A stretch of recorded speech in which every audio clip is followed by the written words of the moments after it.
Bienvenidos, estamos muy contentos de contar con la presencia de Sasha Seigan en la Feria Internacional del Libro en Guadalajara. Bienvenida, Sasha. Gracias, Sasha, estoy tan feliz de estar aquí.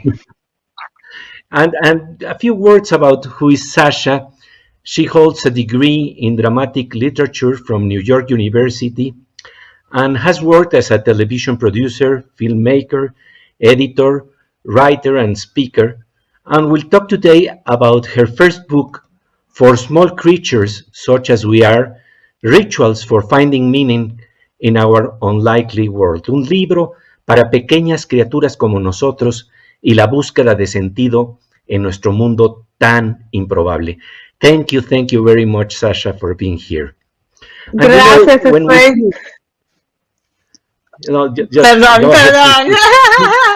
No, estoy muy feliz de estar aquí. Gracias.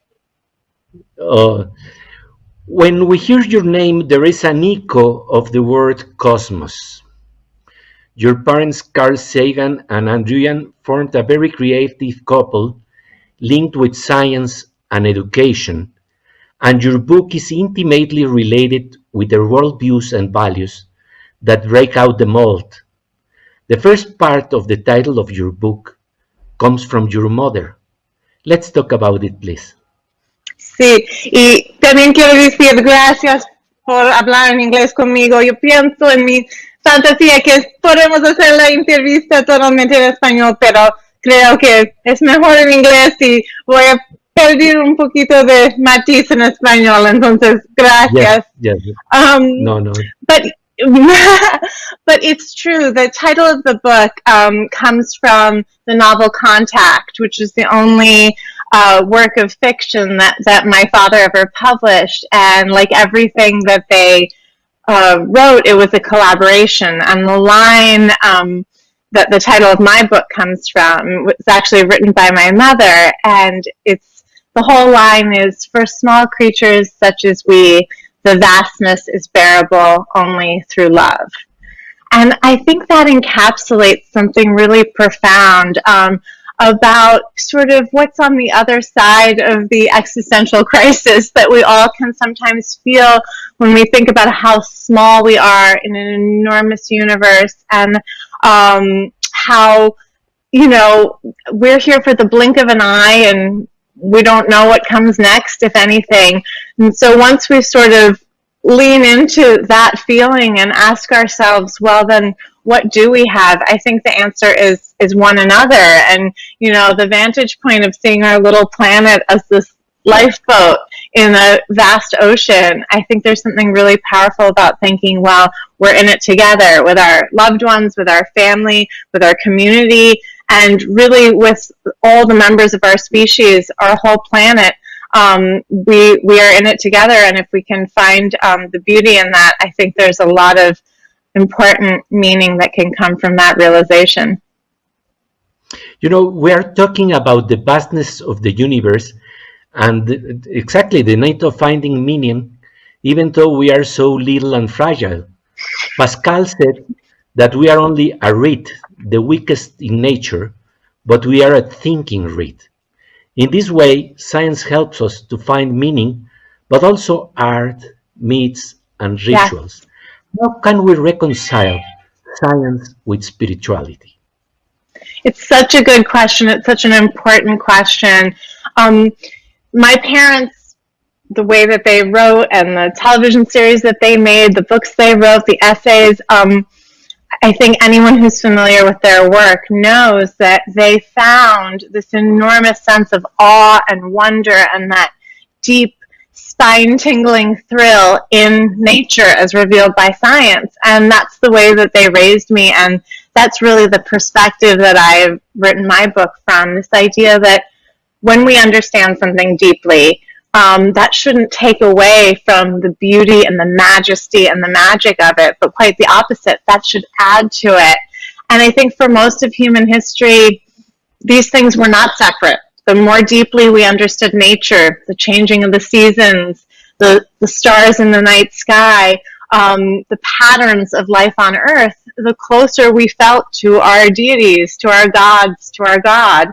And I think that there's something about that that's really powerful, and somehow we've lost along the last few centuries. But I think there's a way to regain that and to feel that connection to our place in the universe, not as we imagine it, but really facing what evidence and the scientific method has shown us, and finding the beauty in that. The example that haunts me, that I just find so stirring, is there's a secret code in our blood that connects us to our ancestors, to everyone else who's a member of our species, to the first life on Earth. And whether you believe in it or not, there is information in your blood, in your cells, in your DNA about you that you could never otherwise know, that tells you who you came from and when and where. And I think that there's a way to present something that can be as dry as DNA, when we learn it in school, if you have a not very exciting teacher. I think there's a way to present that kind of thing in this mythic, majestic way that can connect us to the really beautiful parts of science. Yes, praying to DNA is not the same as having this sense of amazement about the universe. And if you locate it in DNA, then there is a kind of religious feeling, sacred feelings. And there is a very interesting book, a dialogue between Umberto Eco with Cardinal Carlo Maria Martini, titled Belief or Non-Belief. In Spanish, it's titled, What is the Belief of the Non-Believers? And in your book, you talk about a kind of religion taught to you by your parents. So what's the belief of the non-believers? What is the belief that you inherited from your parents? Oh, it's such a good question. Well, I think first and foremost, it's that we may not know if there's anything else out there, or anything beyond, any life beyond our planet, anything supernatural, but just being alive right now, right here on this planet that is so magnificent is sacred and worthy of celebration. And that if we want to understand nature and the universe as it truly is, we want to follow the evidence wherever it leads and test our ideas to see what stands up to scrutiny and what doesn't, and be open to new information. And, I think that is really powerful. And to go forth with a kind of joyful appreciation. And I think another part of that is for those of us who have been very lucky, and I grew up in a household where I had everything I needed, and that if there's no rhyme or reason to why some people have a lot and some people have a little, then it's our duty to try to make the world a little bit more fair. And I think that there's a lot there that is I think sometimes people think about non-belief as though it must be like so unpleasant to believe that there's nothing after you die, there's no one looking out for you, there's no rhyme or reason to why good things happen to bad people and bad things happen to good people. And I think, it's really easy to look at it from a perspective of, oh, this must be like a really difficult way to live. But I think there is so much beauty and so much goodness in a secular worldview. And I think that, but one of the things that it's missing, and one of the reasons I wrote the book, is I still crave celebrations and traditions and holidays and feasts and appreciation for, the time of year changing, a holiday to celebrate winter or to celebrate spring. I still love all of that, and I still want to find a way to do that without the infrastructure of religion. And that's really so much of what inspired me to write this book. The spirituality you're talking about needs to be faithful to truth, but also not close to other possibilities. Like you underline, I don't believe in something doesn't mean that I'm certain it doesn't exist. Your father once said, absence of evidence is not evidence of absence. Let's talk about it because this is very important. Yes, I think that, when someone says, oh, do you believe in, for example, my father was very often asked if he believed in extraterrestrials, in life from other planets. And he would say, well, I don't know because I don't have any evidence. And people would sometimes say, oh, but come on, like, what do you feel? What do you think? And, what does your gut tell you? And he would say, well, I don't use my gut for that. And he really wanted to know. And so there's something really powerful about tolerating ambiguity and sitting with the open space for the things that we don't have evidence for. And I really believe in that. And I think it's so hard for us as human beings, even on, in the small ways in daily life. You're waiting for someone to respond to an email. You're waiting to hear good news or bad news. And the discomfort that we feel, all of us, with the not knowing is so difficult at times. And I think the more we work to hold open a space for that which we don't yet understand, the more we can truly know the way things are. And I think that there's something about that, absence of evidence is not evidence of absence, that is really meaningful. And my position sort of is, I just withhold belief without evidence. I'm not saying I know that there's not this or not that. I just don't know how to judge those questions without evidence. And so I just like to try, and it's not always easy, and we all make those rash snap judgments. But I try to hold open that space until there's more information. There is a beautiful story regarding this, related with your nanny Maruja. Yes. And what happens after death. Yes. That depicts your parents' openness. Yes, it was really an amazing moment in my childhood. I was a little bit of a morbid child. I was very interested in death. I mean, I still am. How can anyone not be interested in it? It's fascinating. And I had a lot of questions about death. And Maruja she lived with us. She was a wonderful, wonderful person who I miss all the time. And she was from Peru, and she had been earlier in her youth a cloistered nun in the Andes Mountains, and she had left the convent not because of a crisis of faith. She was true believer, and she was a devout Catholic, and I would go to church with her sometimes, and I knew that what she believed was very different than what my parents believed, and there was no censorship. I was allowed to go with her. She told me everything about her belief system, and I was fascinated, and I loved her, and I wanted to know everything about her the way you do when you love someone. And I knew that it was different than what my parents believed. And one day when I was small and sort of a strange child, I went to my parents and I said, Maruja says that when you die, you go to heaven and you're with angels and you're with God. And you, Mom and Dad, say that it's like you're asleep forever without dreaming. Who I would really love to know who is right. And my parents, I can picture them right now, so joyfully, in unison, together, said, nobody knows. And there was something so powerful about that idea, because they didn't say, well, we're right. And they didn't say, all sorts of other answers that parents give children because they're uncomfortable with saying they don't know, and that nobody knows, and that this is a great mystery that we all must wrestle with until we each individually find the answer.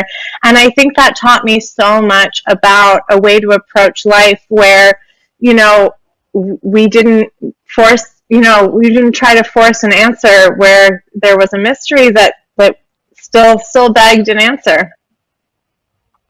That's beautiful, because it reflects openness. And in this regard, how can we recover what is valuable in ancient rites? There is an Hindu proverb that says, when you have a fly in your nose, get rid of the fly but doesn't cut out your nose. Right. Right. This is such a profound thing. And I think for a lot of people that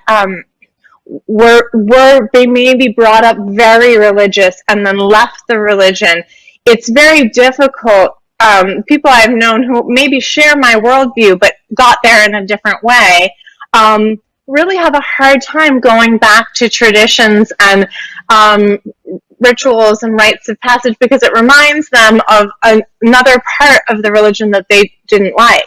But for me, I always loved, special occasions and these momentous moments. And for me, I think so much of our traditions and rituals around the world and throughout time, they look different, they seem like they're different. But when you pull back just one layer, we are celebrating and marking the same things. The solstices and equinoxes, the changing of the seasons, and birth, coming of age, and eventually death. And these are the moments that for all of us around the world cry out for some kind of awareness, some kind of thoughtfulness, some kind of acknowledgement that there is a change. And I think so many of our rituals are about marking a change, processing a change, whether it's a cyclical change or a permanent change. And these are events that are astronomical, if it's the solstices and equinoxes, or biological, if it's, being born, coming of age. There's so many amazing coming of age rituals around the world, or, anything that we do to say goodbye to a loved one. And I think that there's a way to, even if you don't believe, even if you're a non-believer, you still may want a wedding. You still may want to do something, in the winter if you live far from the equator like I do, and the nights are long and cold in the winter, to mark that moment and to have a party and have, a feast and have lights. There's so many holidays around the world that just seem like they're such a reflection of the natural world. And I think there's a way to take what is beautiful to us in our rituals, the ones that were passed down to us. My ancestors have been Jews, and there are elements of their traditions and rituals that I carry on, even though I don't have the same theology that they had. But I think for us, for all of us, no matter what our background is, no matter what our ancestors did, there's a way to connect with them and honor them while still being true to our modern understanding of the world and not being bound by tradition. Sometimes we feel like this weight of this idea that we don't, you don't want to be the first person in 1,000 years not to do the thing that your grandmother taught you to do.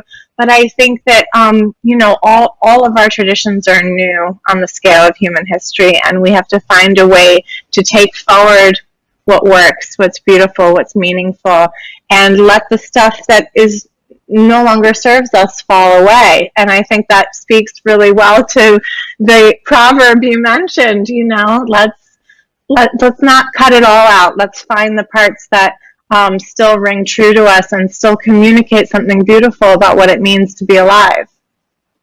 To capture the grain of truth that there could be in myth, because, as you say, yes, myth in some ways is related with the perception that is lie, but it's not so. Myths have to do with stories that repeat themselves, and that gives us grains of truth. Absolutely. And the scholar Karen Armstrong, who writes extensively about religion, I've learned so much from her work. And she talks about this concept of everyone, like something that is so true. It's part of life.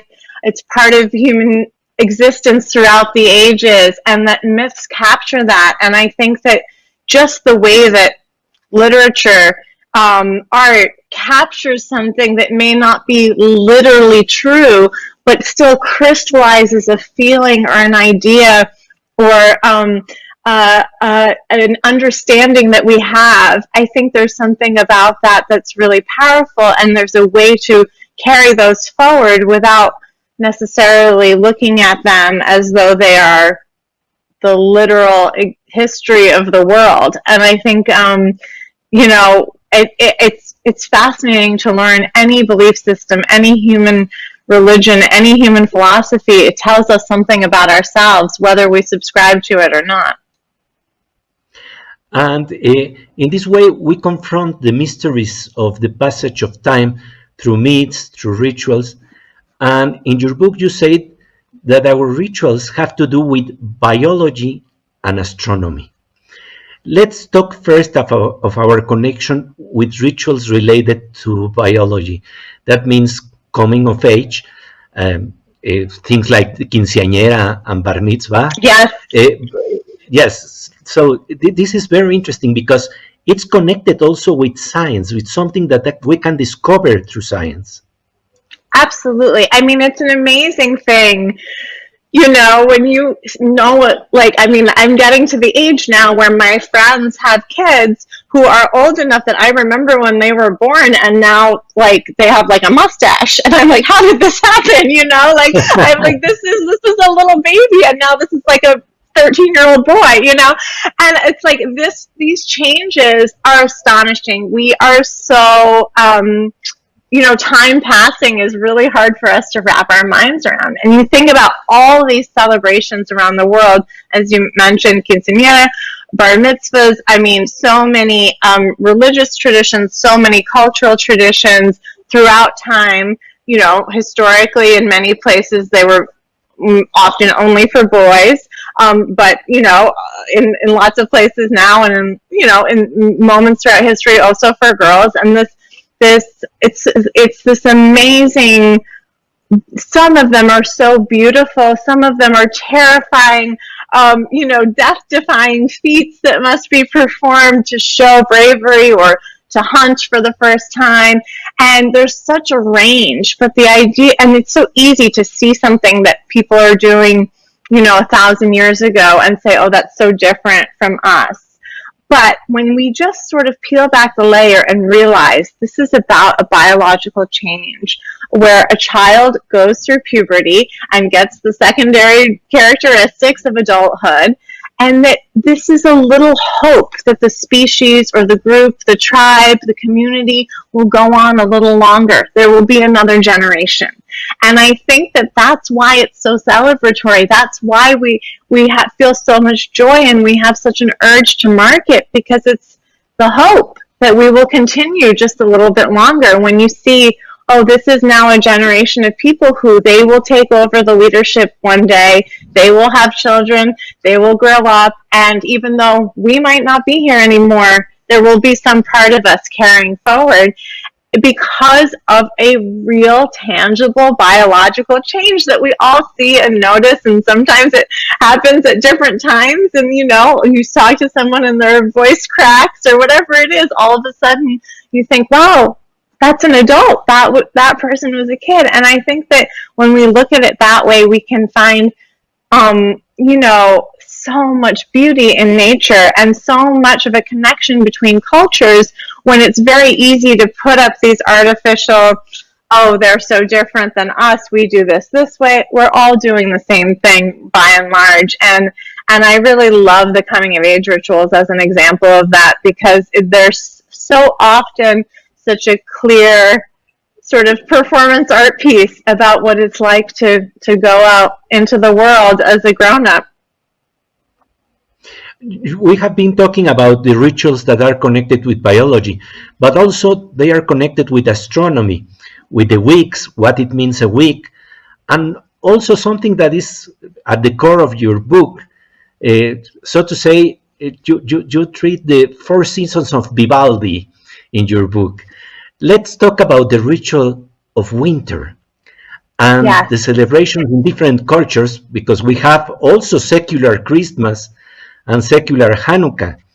Yes. In these times, especially where we want to embrace, because there is a pandemic and we are getting through the pandemic. So what is the meaning of these rituals, especially in these times?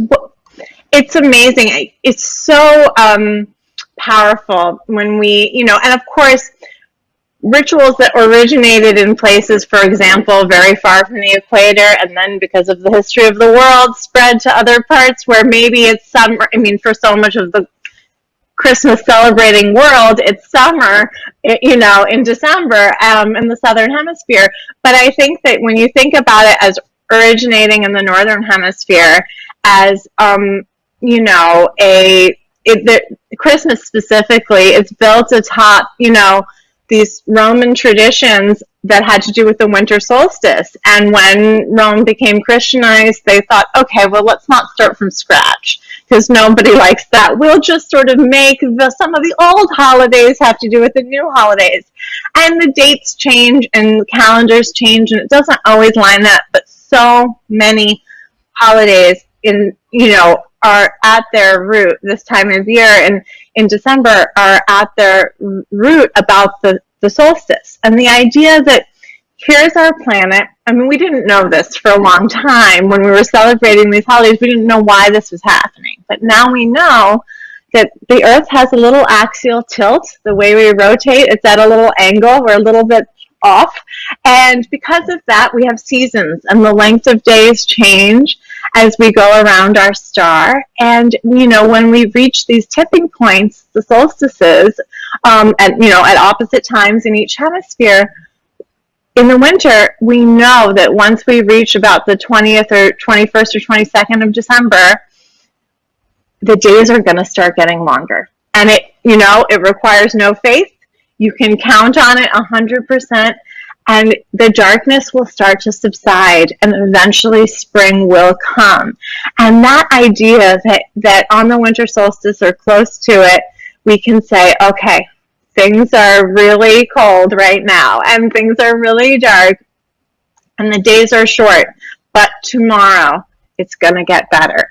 That alone is so beautiful. It's such a cause for celebration. And, in my family, my husband's family is mostly Christian, and my family's, our ancestors are Jewish, and for our daughter, we do Christmas and we do Hanukkah, but we also do the winter solstice. And we say, we light candles, and we say, tomorrow the days are going to start getting longer again, and the light is coming back. And I think that, there's a way to do the things that connect you to your family and to your ancestors in a way that is joyful and respectful, but also say, and there's this other part that is totally evidence-based and scientifically true that is also magnificently beautiful. Yes, and this is also related with the popular songs. Here Comes the Sun by the Beatles. Yes. It's just that feeling of it's going to come the light, it's going to be brighter. Yes, even though we have that days, like the pandemic days. Yes, and I think that this period of time when so many of us have been separated from our loved ones, haven't been able to travel, have been so worried that if we go see our elderly relative that we're going to get them sick, there's been so much separation and isolation and so many breaks from traditions that we've had maybe our whole lives that we haven't been able to do for the first time, over the last year and a half. I think that I wonder about two things. I wonder about the ways in which we maybe will have new appreciation for things that we did, out of habit, or we did because we felt like we had to. And now for the first time when we come back together can say, oh, I appreciate this so much more. This is so much more special. This is so much more meaningful than I remember these traditions. And also I'm really curious about the things that we sort of will let fall away and say, did anyone really like doing that every year? Should we do something different? And all the little traditions that each household, each family had to make up for themselves during this time, all the little afternoon walks that people went on because they couldn't, go outside very much, and they had to find a way to just get some fresh air every day, and all the breaks from our normal routine that then became something new. I'm really curious what we will bring forward from this period as hopefully things start to get better. And in your book, there is also this theme of finding common ground between intelligent secular people and intelligent religious people, to have a dialogue. And this real dialogue between science and religions runs in your family. There is a beautiful story in your family that reaches the world of religion and unbelief that has to do with your grandfather. Yes, my grandfather was such a wonderful, wonderful person, and I miss him. We were very close, and when he was a young man, so his parents had come to New York from Eastern Europe.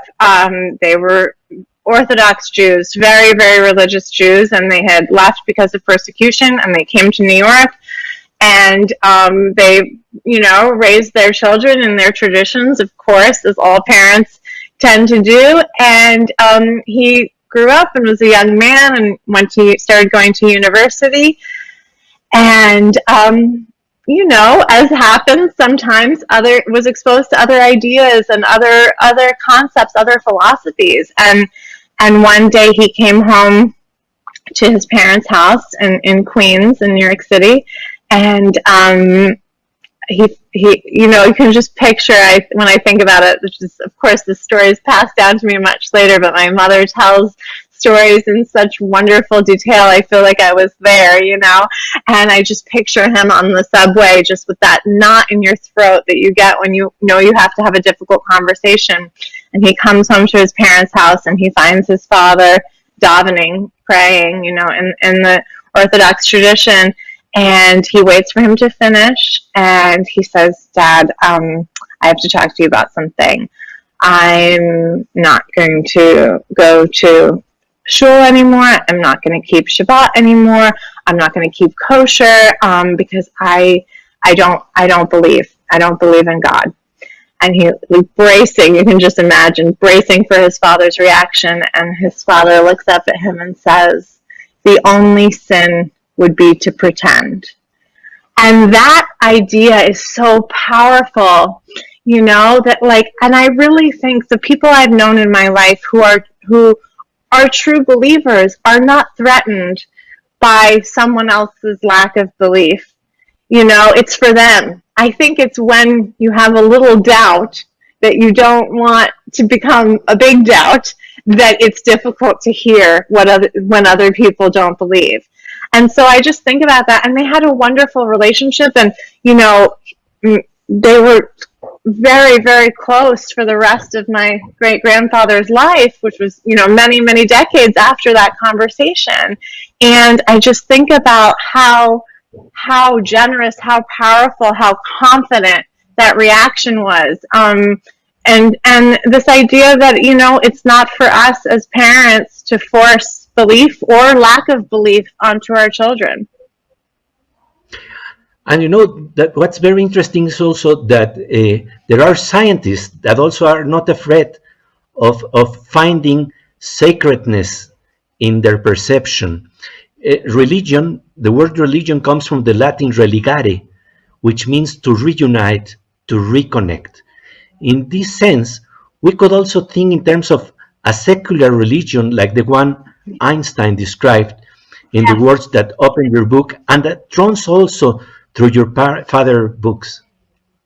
Yes, I think that this idea of a very religious non-believer, as Einstein put it, I think that there's something really powerful about this. And I also think that for most of human history, these things didn't have to be separate. This is a recent problem, only the last few centuries, where we think of religion and science as being so separate.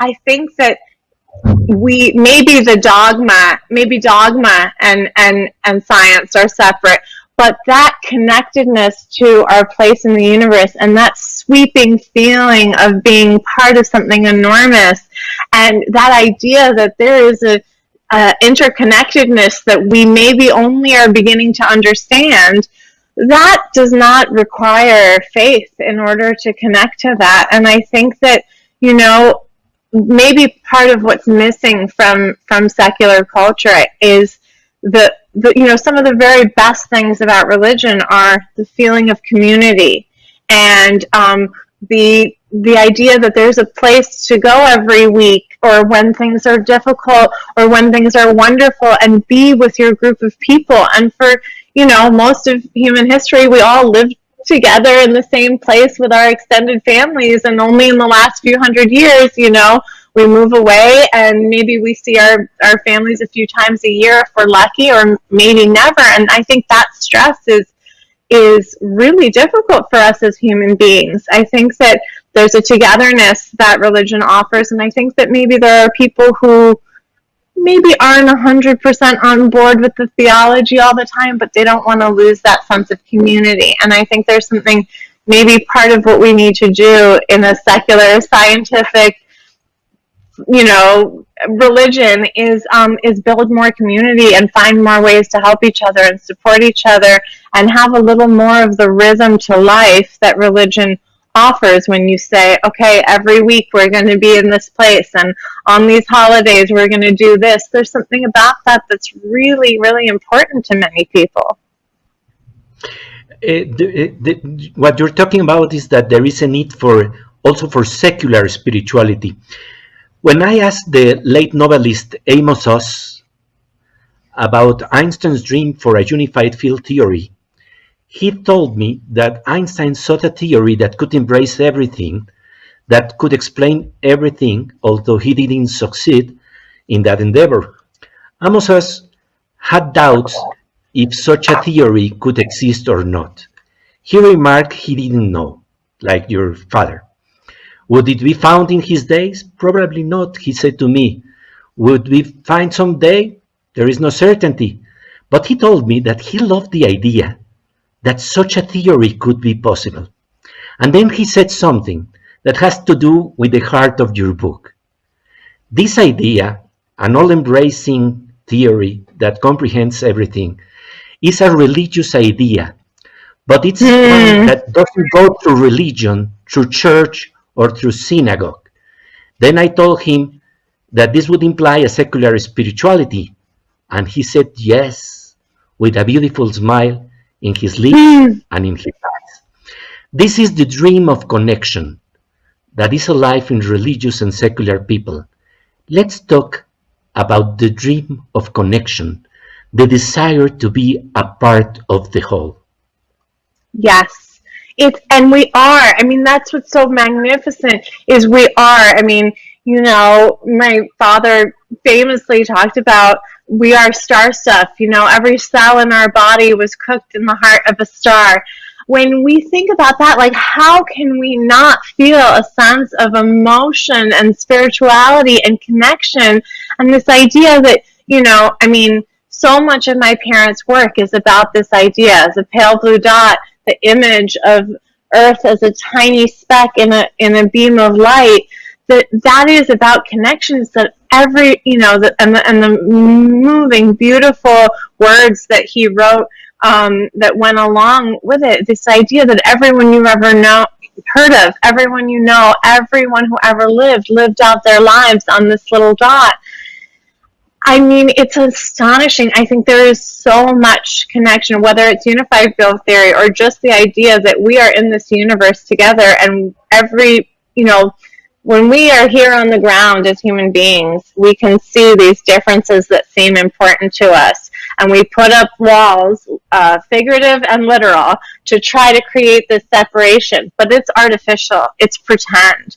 We are the same. And the wider we zoom out, which science allows us to do, the larger the universe is, the smaller those differences are. And I think that that's what's so powerful, is when you have the scale of the universe, and maybe someday the multiverse, and even further, we can realize that we are the same. We are so deeply connected. We're virtually indistinguishable from one another on this planet, from the other life on this planet. And maybe someday, if we learn that there's life elsewhere, we can feel that connection too, because we are all part of this same amazing, astonishing, intricate, ancient system. And I think that that's really, if that doesn't make you well up with this feeling of spiritual emotion, and the feeling that that there's something powerful and beautiful, I don't know what will. You know, one thing that is very interesting is that for that feeling, we don't have to invoke the supernatural. Right. We can see the miracle. You talk about the miracle of life, for lack of a better word, as you say, but this is elicited by an understanding of scientific phenomena. You say, for example, that if there is life after death, it would be natural. It would have to be natural phenomena. And this means that the sense of awe and amazement is at face value. Elias Canetti would say, just for colors, life would be worth to be lived eternally. And in this context, I want to ask you, how do you recreate and create rituals in your modern world, for example, with your daughter and family, to honor memory and the wonder of life? Yes, it's so true. And I think, that's so important. We have this idea that there's these two different worlds, the supernatural and the natural. But as soon as we understand something deeply, it goes into the natural category. And there's so many things that over the last, millennia, we have moved from the inexplicable supernatural to the explicable, explainable, understandable natural list. And I think that we sometimes lose this awe and wonder when we move things from one list to another. And what I hope to do is find a way to keep the awe and wonder and astonishment on the list of things that we understand. And I have a 4-year-old daughter, and when you spend time with a small child, there is boundless awe and wonder in the world. And every time she sees the moon, she is thrilled. And it's really amazing, something that small that, of course, as you get older, you don't get really excited every time you see the moon. But for her, it's this magnificent thing. And it allows me and my husband to tap into this part of ourselves where there is just this joyful wonder about the natural things. And I think that finding ways to make that part of daily life, and for her, we try to make a lot of special occasions, and like I said earlier, we try to make the winter solstice really special. And even just during the pandemic, when we were, everything was closed and we didn't really know what to do with ourselves, we started taking these weekly walks in this forest that's half an hour away. And we would do this every week in this beautiful place that we wouldn't have probably gone otherwise, or certainly not gone every week. And we tried to make this special weekly ritual of going to the forest with her and talking about the trees and talking about nature and talking about our connection with the trees. And, there's this amazing book by a Japanese doctor called Forest Bathing, about this Japanese ritual of going into the forest. And he talks about the science behind what it really does for our brains when we're among the trees. And there's, those are the kinds of things where you can sort of tap into something that could otherwise be kind of ordinary. But for a child, and with a child who's so full of wonder and curiosity, there is a way to make everything special. Not just the special occasions, during the holidays, but even just every day, every week, every time you see the moon, there can be a little celebration. Yes, and how to kindle this curiosity just with what we have. It would be wonderful if we find that there is extraterrestrial life, but we have octopuses. So yes! It's a world. Yes, they are like extraterrestrial. Yes. Yes. Oh my goodness! They're amazing. Yes, they're amazing. I think there's something really powerful about that idea, and when we imagine extraterrestrials like in science fiction and movies, they look like us, and my mother and father would always say, how can we think that they're going to look like us when we share a planet with a snail? It's so, there's so many creatures on this planet, and the octopus is so fascinating. We are kind of obsessed with them in our household, and just how they communicate and how brilliant they are. And I agree with you. Extraterrestrials would be great, but we've got a lot of interesting creatures on this planet. Exactly. We have the moon, but that is extraordinary, and also we have this wonderful nature that is there for us to see, and this nature that is always changing, and changing is so difficult to process that your mother says that there is no shelter from change in the cosmos, and this underlines the importance of memory, myth, and literature, that this leads us beyond the boundaries of time to a sort of eternal now. And I found very interesting that at the end of your book, you say that Gabriel Garcia Marquez described it in the novel 100 Years of Solitude, a family that lives simultaneously in all times. And I found out that you try to do something similar, but regarding Yes. your parents and your family. In a very Yes. emotional take in your book. It's not your father maybe would say something like, there is a 800 billion years of solitude because of this vastness of the cosmos. But in this solitude, we survive through memory. So at the end of this beautiful talk, I would like you to tell me, how can we survive in the memory of these myths and literature that confronts us with the constant change? And please tell us about this very emotional take in your book. Yes.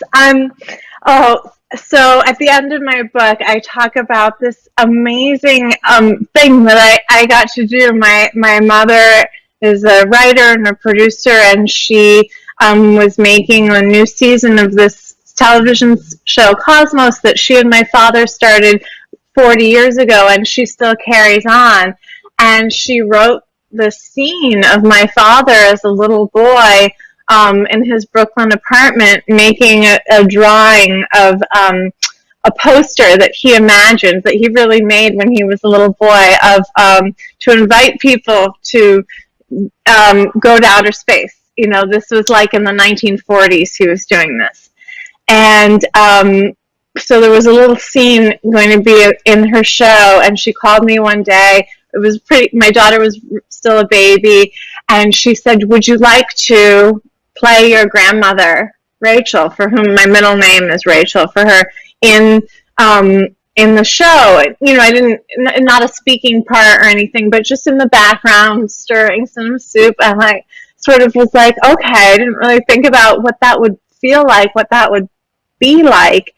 And I a few months later, I was on the set of the show and dressed in the clothes of the 1940s, and my hair and makeup done to look like my grandmother, who I do look like, and whose laugh I was always told from childhood that I have, and who I always felt this connection with, even though she died before I was born.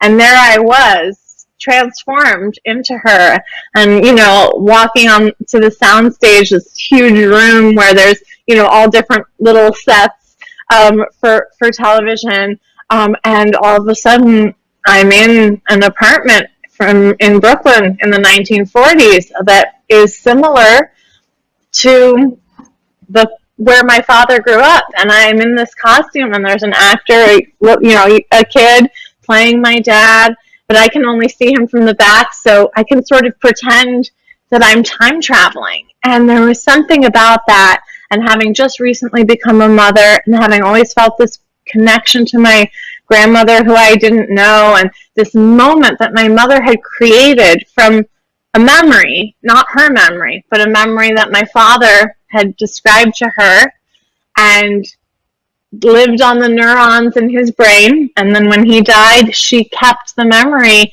and was able to make it real, sort of, just for a moment.